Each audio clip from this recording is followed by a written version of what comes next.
Hi everyone. Today we will discuss about the importance of addressing urban loneliness and finding ways to build meaningful connection in the modern digital era. On the panel we have Priyanka Varma, who is founder of the ThoughtCo clinical psychologist and counselor and psychotherapist. And the other hand we have Shreya Pahwa, who is a mental coach, and we have with us Meeta Gutgutia, founder of Women Listed, co-founder of FNP, Sipping Thoughts. And so I'll hand over the session to her now. Thank you, Priyanka. It was your first time, so we understand. Yeah. So hi, Priyanka. Hi, Shreya. Welcome here on the show. I have done sessions with you, Shreya, I think once before, Priyanka many times before. Our regular kind of expertise who share thoughts on any topic when I want to talk on mental health or I should not say mental issues, social issues. So this urban loneliness topic, when I was talking with my team that I want to do this conversation on this topic, without asking me, they changed the topic. They said, ma'am, ye topic to nobody will be interested. Nobody will sign up. And I went and I saw, and then I said, why did you people change the topics? I said, okay, I don't care if people join or do not join, but I want to talk on this topic. Because I was reading some article or listening to some podcast, and for the first time, maybe the term is very common, but for the first time, I came across this term as urban loneliness. And then I started looking around and understanding that what is this pattern and why this is very, very relevant in today's world. And even if it makes a small impact and we start realizing that yes, there could be a urban loneliness. So that's how I took this topic. I connected with you both, and here we are. So welcome, Priyanka again, Shreya again. So I really want both of yours kind of take on this. Any of you can start. Okay, so Shreya, I'm gonna jump right in. Yeah. Urban loneliness is relevant, and I don't think there is enough data that goes on about how important this is to address. Now, the reason why I'm saying this is because we live in all these towns and these cities, and we're surrounded by people. We go to the market, we go to the mall, we go to a coffee shop, and there are people all around us. But the increasing number of clients coming in with just the theme of feeling lonely is growing significantly. And even if you look at the way people are connecting right now, they have these dating apps. They have Bumble dating, they have Bumble friends, because people are lonely. This is just evidence of the fact that people are struggling to build meaningful connections with each other. Yeah. So Share. Yeah, so as you know, Priyanka correctly said that the increase in the number of people who are feeling lonely. It's I would just say that urban loneliness is something like feeling alone in the crowd. It's actually like that. We have number of people around, but we still feel lonely. So it's leading to I would just like to add here that there is a difference also being alone and being lonely. Sometimes we think that we have a lot of people around, and but loneliness is an emotional state where we are feeling alone. But when we are alone, like that's a physical state where we actually, we do not have a lot of people around. We prefer, it's our actual choice to, to disconnect for some time and be in solitude, and we are happy with that. But loneliness, when we come to loneliness, it is something which we emotionally feel it, that we long for that meaningful friendships, we long for that meaningful relationships as well. And if we do not get that, we are generally sad and depressed. So, I thought that, one should be very clear about what is loneliness and what is being alone. And generally being alone does not actually mean that we would be lonely. So it has to be, a perceived and emotional state where we are. And specifically in urban loneliness, yes, it does come that we have a lot of people around. We are living in these townships, in these flats, or wherever, but our connections are very less. So why is it termed loneliness? Could be anywhere. It could be rural, it could be urban. Why is it termed specifically as an urban loneliness? What is so specific about it? I'll ask both of you this question. For example, today I'm sitting in my apartment in a building, and there are hundreds of other people over here. How many of them actually know me? How many of them actually have meaningful relationships with me? I may now see my neighbor and I will smile at them. But does my neighbor know my full name, apart from what's on my nameplate? Does the neighbor know what's my preferred food? Do they even know something as basic as whether I'll have tea or coffee, or I'm a vegetarian, non-vegetarian? Something as basic. Back in the day, when we had our neighbors, our doors were open. My kid would go and play in my neighbor's house. Their kid would come and play in our house. There was no, the doors were just, for lack of a better word, show. It felt like a unit. We felt like we lived together. There was friendship, there was community, there was support. And this does not exist anymore, despite the close proximity we share with one another in our urban setup. And this can even translate to my colleague at work. Sit at the same desk, same monitor, I will spend 8 hours at least of my working day with you, but you will not know a thing about me and my life once I step out. So this is why urban. I'm sure, would you like to contribute to this as well before I jump into why I think it happens? Yeah, no, I absolutely agree with you that, these days it's majorly in the urban, the thing is more in the urban areas where, we are, as you correctly said, the proximity is very, I'm hardly like 10 steps away from my neighbor, but I don't know the neighbor, or I don't know, even if in the community also we are living, we do not know many people. But yes, in rural, if I have to say, the community thing is still there. Is like a rural place, that entire, there's a community setup. People know, they keep going and coming, and as it's like a community living. Here we just call it as a community living, but it is not exactly like a meaningful community living, if we have to say that. Absolutely. So now we are coming to why. So why I feel this is there, because one is definitely technology, right? I don't need to ask my neighbor, do you have like a tomato? I can just quickly order it on Zepto, Swiggy, whatever, I don't need to borrow things. I can just do it. Two is that we're hustling. And before we got on call, I was talking to ma'am about it, and I told her that, I'm just hustling in life right now. The truth is, we're all hustling. We have a priority list, which is so long and so hard. And we are in these urban cities because we have these goals and targets to meet. We are with blinders on, and we're not focusing on the aspect of building meaningful relationships. It's about, and particularly those who are young adults, it's about achieving your goals, achieving your targets, and hustling. So these are the two reasons I feel which really contribute to why I don't know if my neighbor wants tea or coffee. Because in that half an hour downtime I have, I'm not going to sit with my neighbor. I'm going to decompress by myself. Or I'll be on Instagram scrolling. It's one of the two. So, yeah. Agreed. What do you want to add to it, Shreya?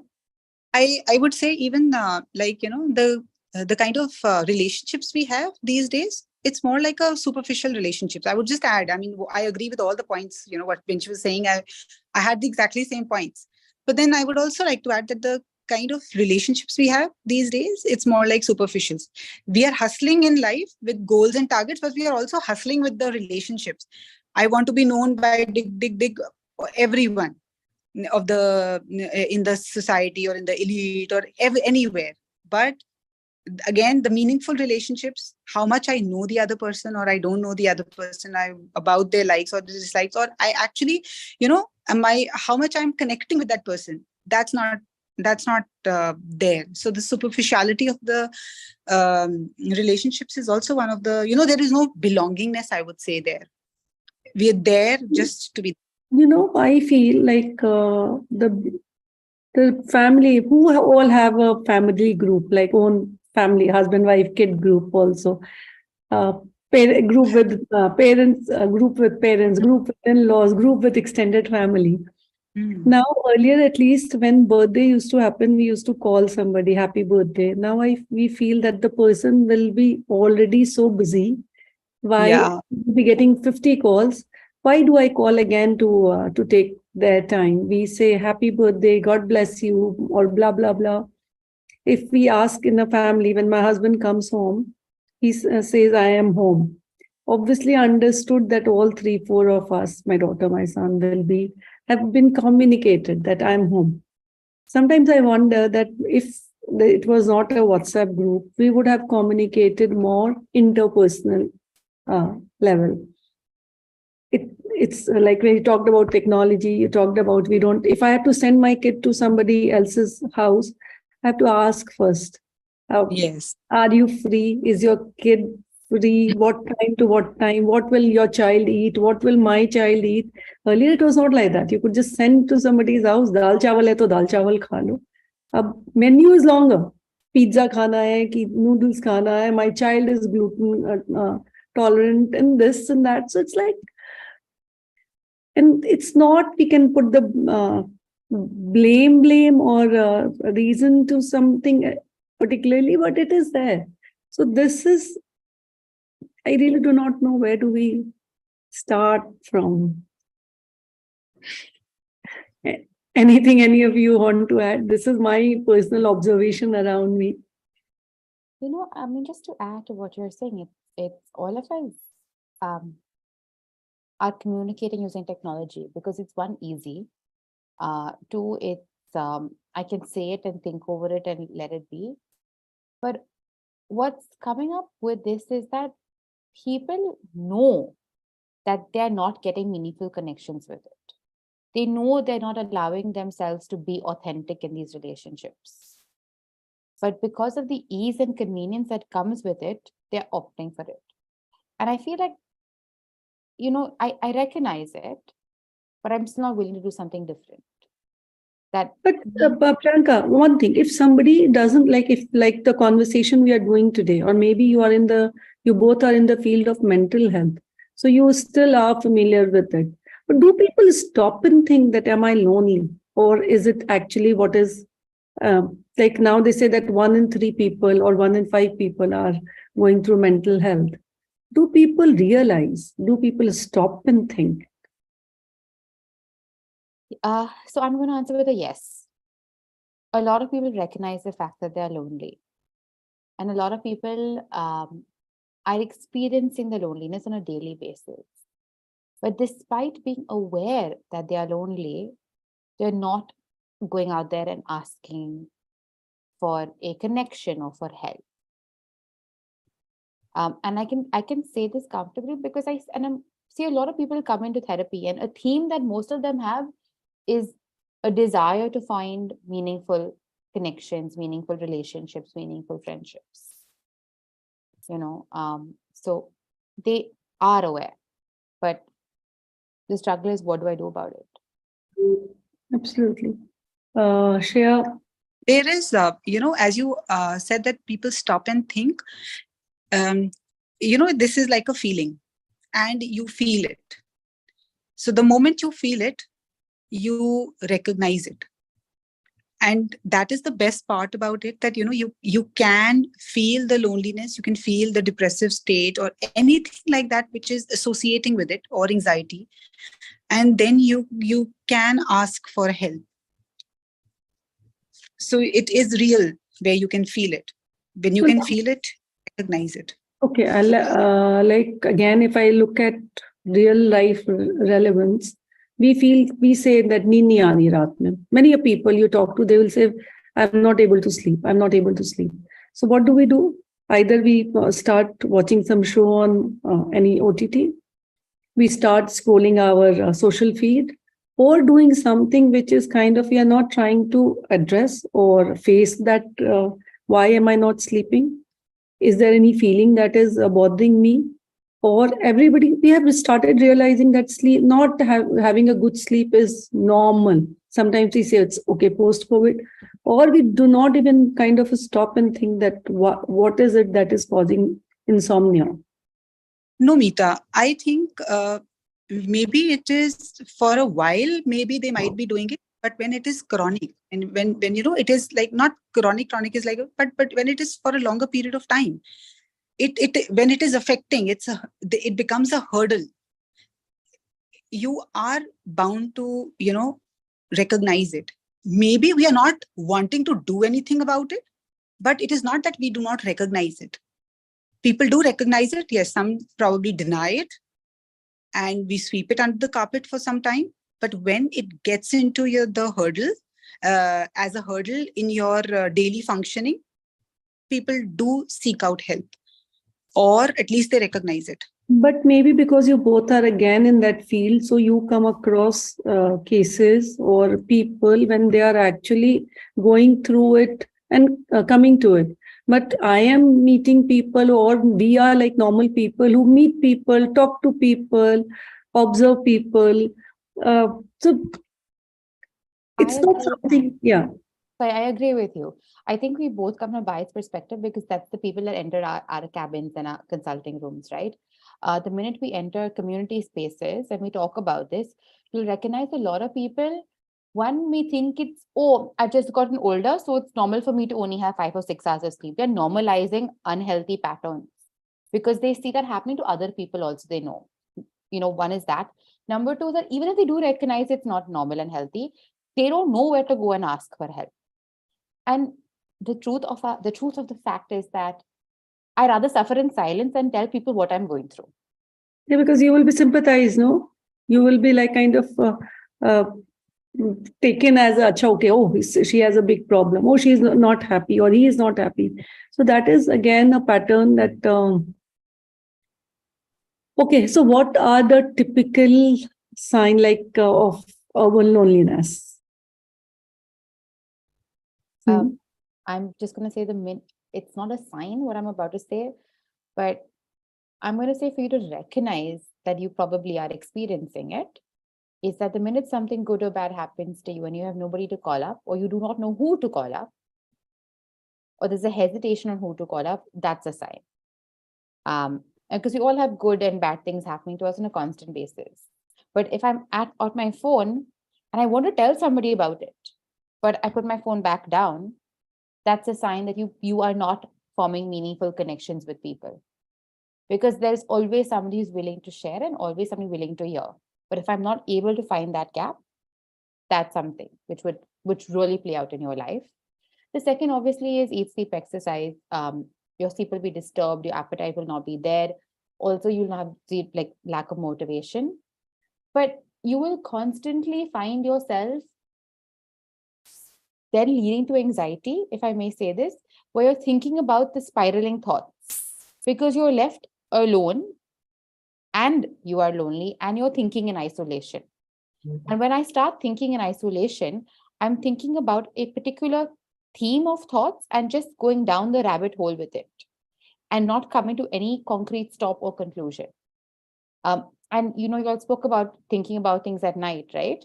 This is when it usually happens. This is what's disturbing your sleep because there's no conclusive end to whatever you're thinking about as well. Give me one example of a thought that, okay, like people could be thinking about anything. How will somebody identify that this is a thought that is not a normal thought, or this is a thought of loneliness? So there is, if I'm lonely, see, I cannot be lonely and I can still overthink, right? I can still not be lonely and overthink. But an overthinking thought is when this particular thought has come to your mind repeatedly over a period of multiple days, say give 2 weeks. The same thought keeps coming to your mind repeatedly over 2 days, and it's coming up at random periods of your day and night.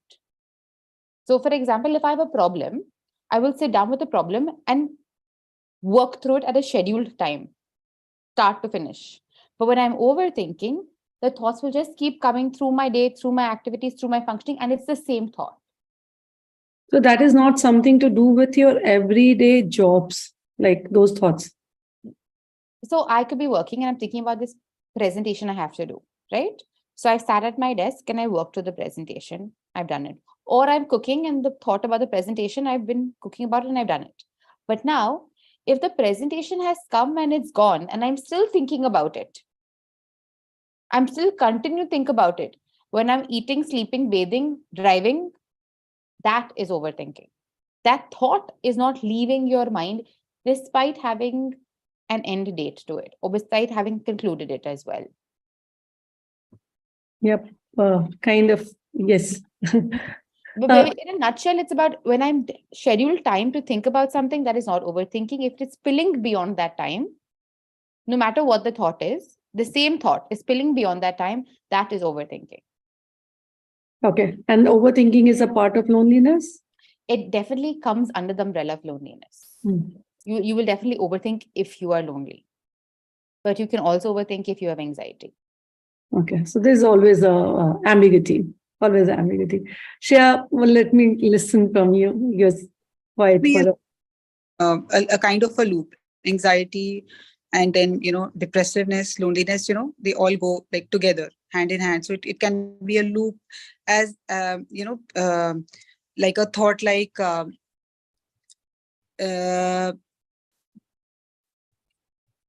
have no one to talk to. So, something like this. And then you would keep worrying, whom should I talk to? The similar kind of, and they would, one after the other, they would lead down to the kind of a belief system that, probably I'm not loved, or I have a fear, I've been rejected, I'm not accepted anywhere. Something like those. The theme, something like this would always be around, and that is where the loneliness, because ultimately it's like perceived that you do not have those meaningful relationships, and then you have that perception that you are not accepted in the set of groups. That is the kind of I think these are the kind of thoughts also which are very, very prevalent in that overthinking part, or probably through the day, in the as we were talking about, that in the night, if you're not able to sleep or something like that, it would keep spiraling around those lines as well, because ultimately it's more about the relationship aspect. So that's my take on it. And we are in the age of what do you say, modernization, urbanization, living as independent life. We choose like, okay, I want my freedom, I want my convenience, I want my TV, I want my timings. Everybody is so this thing about having their own cars. I remember when in our growth of journey, we bought the second car. And believe me, I got so sad. I said, okay, we used to drive together to work, morning, evening, because we were working in different setups. I said, okay, second car has come, and now we will not be able to have that time together because our life was very busy.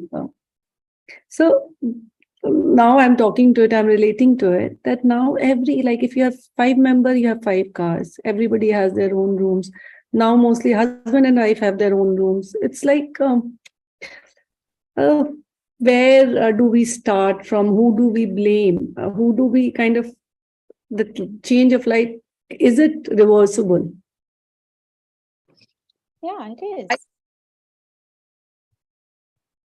And I'm going to say it's reversible because we have to make the effort, right? Something as simple as you said, that we used to drive to work together, but now we have 2 cars. Sometimes we have to choose effort over convenience, but we have to know what we want to choose when and what's important for us, right? So, okay, maybe we'll choose convenience in terms of our morning ride, but the non-negotiable is dinner together. So you have to decide what are your non-negotiables with the relationships that you want to nurture, and which ones are okay for you to say, okay, this is important for me in terms of convenience, so I can come home faster for the non-negotiable with you. And that's where I view it in an existing setup with family and existing relationships. In terms of building new relationships, what I've noticed is what holds people back is the fear of judgment. That what if I say something silly at a party? What will they think of me? I'd rather just sit quietly and not engage with people. allowing yourself to be yourself is an important aspect for you to form honest, meaningful relationships with other people. So getting over the fear of judgment, which is a very big one for most of us. But yeah. Absolutely. I totally agree. I will come back to social judgment because I know that that is something a big, you were saying, Shreya, some on it. Yeah. So I was just the same thing that, it's the action. You have to take the action for your own self, and you have to set up, like you said, the family, the rules need to be set up for the family. And something as simple as, if you're on a dining table having dinner together, then you're not going to use the phone. So, and that goes not just for the kids, because the problem is that generally it comes down to the parents make the rules, and the kids have to follow, and they are themselves doing that. So you, as a family, as a unit, you need to follow those rules. And it is reversible, because of course, if one can actually engage in the real time interactions, like just not messaging, and actually calling up the person, or if you can visit them, wishing them a birthday. I know these days, it's, as you said, that there are practical difficulties as well, whether the person is at home or you have to generally, but sometimes, like, for the closer ones, we can always have surprises are always nice for everyone. So things like, sorry, yeah, no, I just said that, things like these, it's the conscious choice, the action, what you have to take, and that's how it is reversible. And we can do it. It's not that difficult. Just need to set some rules for ourselves. Absolutely. And sometimes our mind is so impressionable. So when we are talking about birthday wishes, I remember that few times I said, oh my God, so many 100 messages on social media, so many messages on WhatsApp. It's like, I do not reply to messages on the same birthday date, because if you start replying, then your whole day goes in replying, or you want to use that time for your own celebration or feeling good or whatever. Yes. Maybe when we talk like this, when I talk like this, maybe somebody overheard that calling her or calling him will be taking their time out from their special day. And it kind of, the other person withdraws. They think that it's sending a message is the right approach. Maybe. We do not know what kind of messages we are sending across. When we are sitting in a family time, everything is on now phone. You instruct your driver on your phone. You get everything on the phone.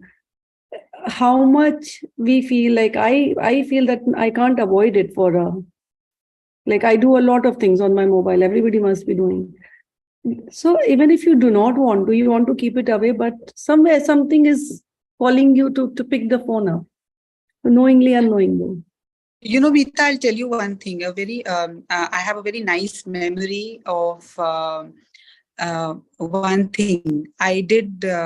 I generally now do it, but the first time when I did this, when I started off, it was actually a digital detox.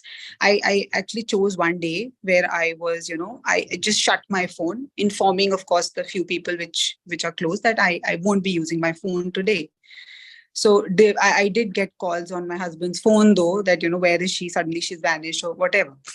But that day I actually, why I started doing it, because that day I realized that just one day out of a week, or even 15 days, if I actually do that, I can do so many other things which I am just doing on the phone, So I can actually engage in those meaningful things. And here I would say interactions as well. So I think, our digital is also one of the biggest thing what we need to restrict ourselves with, if possible. I'm just going to say one thing over here, right? Like, ma'am said that her life runs Call me Meeta. Sorry. My life runs on her phone, right? So my life also runs on my phone, because Really? I'll be sitting in between like sessions, and I will send voice notes to my cook saying, okay, this is how you have to prepare the food. This is life. But I think what we have to do is consciously make a choice to get out and interact with people. So, for example, and I'm not, I mean, I think those who can give up their phone are very brave. I'm not so brave right now. Okay. Let me Me give that too. disclaimer. But I make it a point that at the end of the day, at least there's be one team member of mine who I've had a one-on-one conversation with, even if it's for 15 minutes over a cup of tea. So I try to do my cups of tea and my cups of coffee either with a person. So I'm having a meaningful conversation with them, or I decompress, one of the two. But, I think it's about conscious effort to say, hey, right now I'm with you. So I'm going to be 100% focused on you and nobody else. And that I feel is a more practical shift or a small first step. You're taking your kid down to play, phone is in the bag, that half an hour I'm with you. Just that half an hour undivided attention for you, which creates more impact than anything else for me. I agree. Absolutely. So for me also, I cannot do without my phone because everything is on the phone. From your kitchen to your office, to your accounts, to your family, everything is on the phone. Yeah. I want to invite Modici to share. He always has. Yeah, no, so you answered the question yourself, Meeta ji, you answered the question yourself in your answers. But to me, it's very clear. We are living a very fast-paced life. And that's what causes the loneliness, because we have no time to think and relax. It's very simple. And why is it fast-paced? Because of competition. We do many things. The whole pace of life is not in our control. Unless you move out of life, then it's different. So it's the fast-paced life. No, but given a choice, would you like to change it, or would you like to? No, either I move out. So it's like black and white, I would say. If I would like to move out, then I have to think about family. Would they like to move out with me, or I move out without them? You can't be in it and still, what should I say, have time to think. You can do a little bit modification, but that's just tinkering. Either you move, you go in the whatever, I don't know, in the rural area and chill and relax and do farming, or then you're caught up in the rat race. How can you avoid it? Why? Within companies itself or organization, who knows what's happening in the whole organization? The data is so secret, no one knows who's doing what. You just know he's in this department, but who's doing what, no one knows. So this is just part of life, and we have to just struggle. It's a fast-paced industrial society now morphed into a, what do you call, your digital space. So we are living in the metaverse rather than in the real world. I know ChatGPT was kind of up now, even taking away the art of writing from you. Yeah, see, one is not thinking. Basically, what is happening? I'm trying to fill my time and activity. I have to do this, I have to do this, I have to do this. Am I allowing myself to think, what should I do and how should I do it? Not so much. But then when you get overused in that, then you also start thinking, but you can't change the fast pace of life. We are on a treadmill. Like Modici, I also sometimes think that I want to try living in the hills, but then you don't know that if life at that side is also. No. So then if that is the case, experiment. It's very simple. You can take off. You have to take baby steps. Take 3 days off, 2 days off, and then see what you prefer. Because we are used to always a honeymoon, Modici. 2 days is always a honeymoon. You are not. No, so that's what I'm saying. I'm just saying you take baby steps. You can't say I'm away for 1 month. If you can do that, try it and see it. I know when I take off or I took off, I still want to think there. I occupy myself with something else. I can't sit idle. So I'm allowing myself to think, I keep my mind occupied. And that is the cause of this, fast-paced life. Because the mind is racing 10 times. I'm thinking, I'm running this, I'm doing that. But when you physically do it, it takes time. So the mind is overtaken the physical space. And mind is now overtaken by the digital space. Yeah, Shreya wants to respond to it. Yeah, so I do agree that there is a very competitive lifestyle, what we are talking about here.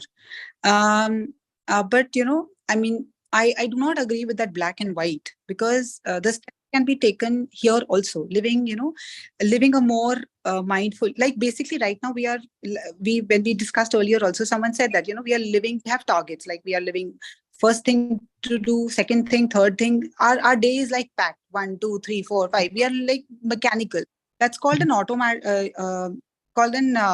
autopilot kind of a thing, what we are living in. जैसे वो aeroplane में रहता है ना, auto pilot पे चला रख दिया एंड प्लेन चल रहा है. So we are in that mode generally.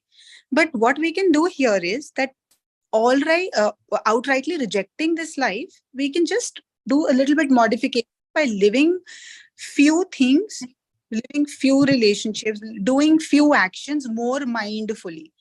Mindfully means that we will just slow down and we will actually make conscious effort to put that meaning in that particular activity what we are doing. So Shreya ji, it doesn't work that way. Just to illustrate with an example, Henry Ford was the pioneer in this modern factory system. So what people were doing multi jobs, one worker was doing only one job. Whole day he was taking a hammer and nail and then tongue doing that, fixing that, and so that productivity increased. When he came home, in his mind also he's doing tongue with the nail. His wife and family saying his mind is, how should I put it? He's not able to give us time. So many people try to, even now, we try to say all this time work balance. People come home and then they feel tired. Then the wife doesn't like it, or both are working, or vice versa, either way. So it's beyond it's outpaced us. But at least the first step is we are conscious that it's outpaced us. Then you see what minor tinkering you can do, or you move out. Like, I don't know, like some person who's leading an alternative life. Sorry, Yeah. I You want to respond to it, Priyanka? So, when you talk about the Henry Ford system, right, I fully hear you. Their mind only focused on one thing. But the side effect of that was that they felt very dispassionate about their work. They felt no connection with their work. And hence, it's important for people to see something from start to finish, to find meaning in what they're doing. So even in your current life, whatever you're doing, you should find meaning with it. It should align with your person and your personality. But I know it's a privilege to find a job that aligns with who you are, because we all have bills to pay. I just think something simple, like you said, tinkering and with your life on a daily basis, where you make small changes, right? I'm working. We all are working. It's important for us, but small changes to form a meaningful connection. That even though I'm tired at the end of the day, that 30 minutes of dinner time now, I will give honestly to my partner. I will give honestly to my kids. And you owe that to yourself more than them, because you're also getting fulfilled at the end of the day with that. Absolutely. So I think small steps is the only solution. You can't run away. There's no other word. If the other world also, I remember I was talking to a person, IIT engineer. He's again a regular on our show. He stayed in the ashram for 12 years and he came back to this world. He said all the worlds are the same. So it's like wherever you create your own world, that's the true world. So the idea of this conversation is, if we realize and do small effort on our end, whatever suits us. So can I take Bhavna? Bhavna had raised her hand, and after that we will take Mr. Madhu Iyer's question. Anybody else wants to ask question, please let me know. Bhavna, are you here? Rohit, I think ma'am Bhavna left the DM. So there's a question from Madhu Iyer. Unmuting. Hello. Yeah, Rohit. Madhu. Yeah, Madhu is on. Yeah, you can go on with that question. I've already typed it. I mean, it's a little elaborate thing. So if you ask it, it's Okay, better. It's fine. more personal. So my first question is for Shreya Pahwa. So when in my corporate career, as I raised, to the top director level, I started losing friends, contacts, and started feeling lonely because I had nobody to speak. I mean, discuss about professional things or even have a chit chat. I didn't have an issue of networking, but this issue was I was already on top of the pyramid, I did not have the need to connect. But at times I used to feel very lonely, at the top of the pyramid. But when I started my career, it was a little different. So like me, what is your advice for people who are grooming or growing to that top of the pyramid? Keep close the people who are, below in your pyramid. Keep them close. So I understand that this is just a hierarchy for, for the corporate level. But nice social, meaningful relationships, that's like a separate department. So meaningful relationships can be with the people, who are even, your juniors, who are, you are your, the juniors, people who are working under you. So keep them close. And that's what I think I can tell you about that. Mm-hmm. If Okay, I may so also I have my second question to Meeta. Can I ask? Yeah, Madhu, please. Yeah. So now that last 4 years, I'm an entrepreneur, and I wear a hat, where I have to connect to anyone and everyone. My ego always takes a hit, because if I don't respond and if I don't have an effective communication, I will lose either of my team or a customer. And at the same time, at my corporate level, the category was a little different. It was broad, but now the category is very narrow, and I tend to look at for connections, to look for different ideas and all the stuff. So I feel very lonely, as I feel I'm reporting to myself with increased pressure on revenue, target, strategies, and margins. So you being an entrepreneur, so how do you handle it? So, and I would also request you to advise the other entrepreneurs to how to handle the pressure in terms of pressure, monitoring the daily planning, achieving targets and all the stuff. See, you added two portfolios here. One, when you were at the top of the pyramid. So you know my background also. I come from a very big corporate house, but at the same time, what I'm doing is from ground level. I connect and respond to each and every member of my group. I create my content. I do everything myself. So that is a part of job I have chosen for myself. If I have chosen something for myself, I knew that this will be a part of the package. So I have to take it with a pinch of salt. Some days will be good, some days will be defeated. And I think we have to let our past go, that we have to get down from that seat, which if the profile we are at right now and the profile we were or we chose wherever to be right now, it has nothing to do with wherever we were. So, and I am also running the category myself, doing everything from ground level, but I have a huge network because I take out time and I spend time with them. So my take will be something like this. My question is for Priyanka Varma now, actually. So people like us, we look for mentors, right? So sometimes what happens is that we get a lot of feedback. We get a lot of constructive thoughts, at the same time, you also understand there's a disparity between a mentor and a teacher. So, a mentor allows you to think and start, getting into diversified ideas, but teacher sets you a framework to execute. So for entrepreneurs like us, when it comes to the mindset, the psychology, or the behavioral pattern, okay. So sometimes I just want to understand: should we feel bad, for their feedback? Thing is one thing, or is it the second thing that I feel is self-respect bothering, us to accept and restart at this age to a mentor thinking? And is that an attitude, or an ego that is stopping us or me to listen to that mentor at this age? So what's your suggestion on this, actually? I come from the mindset that feedback is great, feedback is good, feedback is very important. If you do not receive feedback, you're not going to be able to grow. And the fact that you have this entrepreneurial spirit within you, it's a clear indicator that you desire to move from strength to strength in your life. When you are receiving feedback, you have the option of seeing what is relevant for you and what is not. You're of sound mind, you can differentiate between the two. You need to know that difference, right? And a mentor is basically asking you to introspect and giving you a guided questions on what you can do further. You have to take it as constructive feedback if you desire growth. And like what was said earlier, if you are going to hold this position that you hold today, you have to forget who you were in the past. who you were in the past has contributed to making you who you are today. But where are you today is all that matters when you think about feedback, moving ahead in life. This is my reality, who I am, where I am today. I'm also going to take this opportunity to answer one of the questions you asked earlier, right? About what do I do when I'm no longer like as desired, or people don't call me up as often as they do.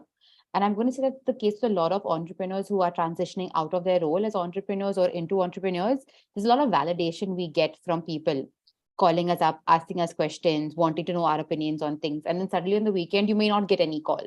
Or once you retire, they've been forgotten. One is that I can say something very wise and say you should not run after validation from other people. But it's a hard ask because it's very gratifying to know that. But one of the counters that you could do on a daily basis today is actually have a hobby. Don't make your personality one-dimensional, which is only work. Invest in building other interests, because building other interests will widen your perspective on things, give you a fresh mind when you go back to work, also helps build your network in areas you didn't know otherwise as well. So yeah. Hope you have been answered, Mr. Madhu.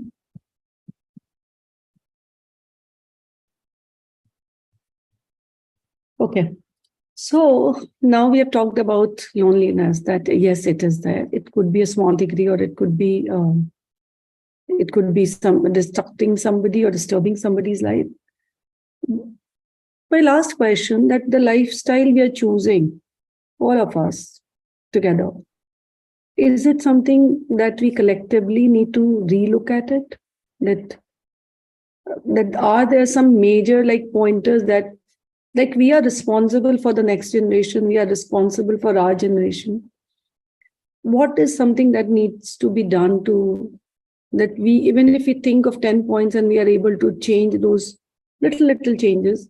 Because I feel this is an urgent situation where the action is required.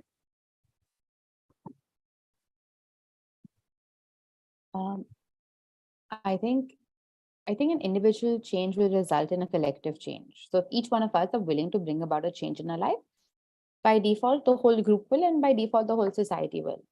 And it's as simple as choosing to genuinely have conversations with people, choosing to genuinely want to engage with other people, and recognizing that this conversation that I'm having with you, it could be virtual also, not a problem, but it's an undistracted, undivided, attentive conversation will help foster a more wholesome sense of your own self. And that will just counter loneliness, right? Because I'm conversing with you, I'm taking my mind off things, or I'm discussing my stresses with you in a very honest way. And that's one of the best counters to it. But you have to make a choice and choose yourself, and thus this each and every day. So yeah. Absolutely beautiful. Shreya, what do you have to say? So I think the first thing here is that we need to change our mindset and incorporate something like as small as I would say, like mostly we think like if we enter an elevator and if there is a person right there, we probably sometimes we don't even acknowledge, and we do not even say hello or hi, good morning, or anything like that. I don't say that would land up into a meaningful relationship. It might not, but just but there is still a might. There might be a 50% chance that it might actually you land up into having a meaningful relationship with that person. But as small as these small courtesies, we can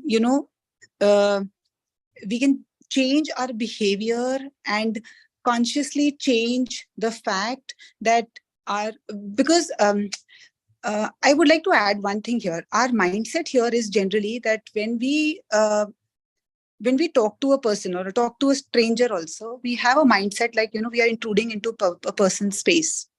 So why do that? It's just a mental setup what we have. So those kind of mental things what we have here can be changed, so that our hesitation for what people are going to think, what people are going to judge us as, these kind of things, if we change, we can actually, start or move actually, step by step into a meaningful relationship. Though I won't say that this is going to definitely land up into a meaningful relationship. But what I'm trying to say is that just changing a mindset is definitely taking us a long way, where we can have opportunities to actually develop more relationships or more meaningful relationships. And of course, it's just not with a hello or anything, but investing more time with people. So because that first hesitation in itself is what stops us to actually get into a relationship. Yeah. So now when we see last thought that came to my mind, earlier there was not so much of a networking event, social event, invites. If there are times here I am bombarded with, all of us, we are bombarded with this invite, that invite, opportunity, blah, blah, blah. I've been to many, and I do not feel that I have come back home with the actual connect. But this is increasing. So how do we shift this kind of a networking meets or group meets or whatever meets to more relationship building kind of a take away activity? Because it takes the whole time, like a lot of time from you. Networking events are pretty dominant right now, and everybody's doing it, like you rightly said. But when networking events are just about like drinks and coffee and you chat, I feel like you walk away feeling very unfulfilled. However, I recently attended an event where it was workshop focused, where people were broken up into teams and they had to engage in an activity together. And what happened is that real conversations started happening on different political, social issues. So I think one is these networking meets are important because it's a way for us to meet people and a way to form new connections, but how it's designed needs to change. There should be something that people are doing together in terms of expressing thoughts, perspectives. That may be something helpful for it. No, agreed. But it's like either it has to happen by design, because everybody must be thinking that I am bringing people together. Even I do networking events, but something in principle, in design needs to be changed to relook at solving this problem or bringing some change at least. Something with a common interest? How? Like it is so specific that it is very, very difficult to. Like, something like as small as a book club. So, you have a particular, a common, only those people are going to have with a common interest. We'll, probably we'll have a common interest. We would talk about that. And see, there is definitely one thing, that there is no guarantee that if you have an event, there's 100% chance that you would get into a meaningful relationship and your loneliness is going to go away. I mean, there is no thought like that, what we're talking about. We're just talking about the fact that, maybe you never know that if you organize something like that, what is it that maybe one person is benefiting out of it. So even if one person benefits out of that, maybe even if you connect with one of the person also, and of course it would amount to more investing into time, more action needs to be done to actually develop or flower that relationship. So, but as you said that as a start, it can be done with the common interest. Absolutely. What do you say, Priyanka? I completely agree with you on that. Just starting with something common would go with it.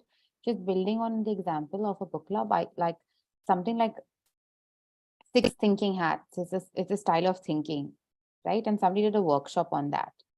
And the conversations that followed in our individual groups were amazing. And the relationships I walked away from were also impactful because it was giving you some real conversation. When you're facilitating a space to have real conversation around a particular topic or a theme, people walk away with real meaningful connections as opposed to just name, number, and this is what I do.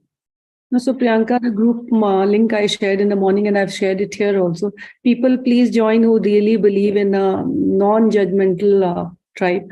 So I don't know whether you are there on the group or not. It's been there, and believe me, it's like we can talk. We can talk about anything. We can discuss anything. So I have been making an effort. I've been doing a book club for last 4 years. So there are sometimes hardly 5 people also join, but yes, those 5 people read the book and make an effort to travel to the place and join the club, discuss the book. Old lady, all of us. So it's like I am doing my bit. That's why I felt the value in this topic and had a conversation on this. But yes, this is something like I get concerned about it, that what more can be done, how more we can bring awareness, what more, a small takeaway also can bring some change in our lives. So can I take last Shubhangi? Rohit, unmute Shubhangi.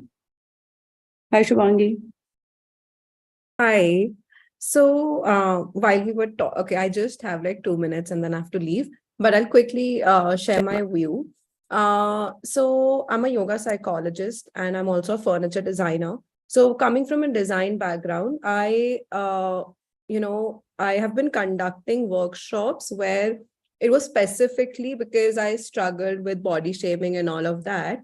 So I designed my workshops in a way using the same design principle, like the experience part of it. And I must say that, the activities, the sharing and everything was based on, making meaningful connections and people felt comfortable and safe. So initially it was a very small group because not everyone feels, comfortable, even if they're looking for something like that. But I think eventually if, people hear it from first-hand experience that, okay, they felt great after the session, they are taking back something. And in fact, within them, they made few very good connections. And I also found some amazing women to, kind of connect with. So I think the workshop approach really does help. And I've been seeing a lot of similar approach that people are using, through activities and games and book clubs. So I think it's a slow and gradual process, but eventually everybody's looking for it and eventually finds their space to connect. So, yeah.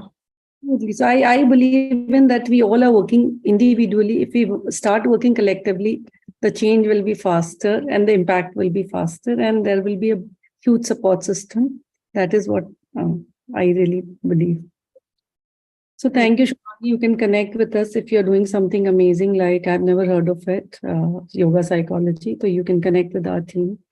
Yes, I will. Thank you. Thank you. So what is the takeaway, Shreya, Priyanka? We have to close the session and it's been an amazing session, but the takeaway is always the takeaway. I think each baby step counts. And I think we are all working towards this. And I think we need to just be consistent on working towards the action. Of course, we have to consciously choose the action. Absolutely. Thank you. I'm just going to add one thing. Meaningful connection comes from conscious effort. You have to consciously make that effort to engage with somebody else. That's the only way you will get through it. Absolutely. So I also agree that it is an effort. It doesn't happen normally because everybody likes comfort. Getting up and dressing up and going out and meeting people is an effort. Picking up phone and responding to WhatsApp chat is an effort. Creating a community and being active is an effort. So we all need to do our effort to stay connected, to find valued relationship. And yeah, I feel that we don't deserve to be lonely. So on that note, I want to end this session. Thank you to my amazing host. And anybody want to connect with Priyanka and Shreya, they all are. The details, Rohit, you have shared? Yes, sharing again. Okay. Anyways, otherwise we can share later. Meeta, I lost you in between. So can I say one thing, just one line? Yeah. Yeah. So when you were saying that, it is an effort, but I think, when we put it as an effort, yes, it is an effort. There is a discomfort, definitely. But when we put it in our mind as an effort, it really makes it more big and more uncomfortable for us. So, there is one thing which my mentor, he used to tell us that, whenever there is something like this, think of how am I going to feel at the end of it. So, it's generally I'm going to probably feel happy about it. So, and then thinking about that later thing can help you to give you a push to maybe take that action. That's the only thing which I wanted to add. Yeah, because I feel my tribe is my strength. It's like when I know that I have this huge, and it's like heart to heart connect. Nobody can say that, okay, Meeta is like Priyanka, I have interacted so many times with. So it's like heart to heart connect. It's nothing like, okay, very on the surface level. So on that note, thank you. It was an amazing session and I hope we are not lonely. So thank you. Thank you. See you next week. Thank you, Priyanka. Thank you, Shreya.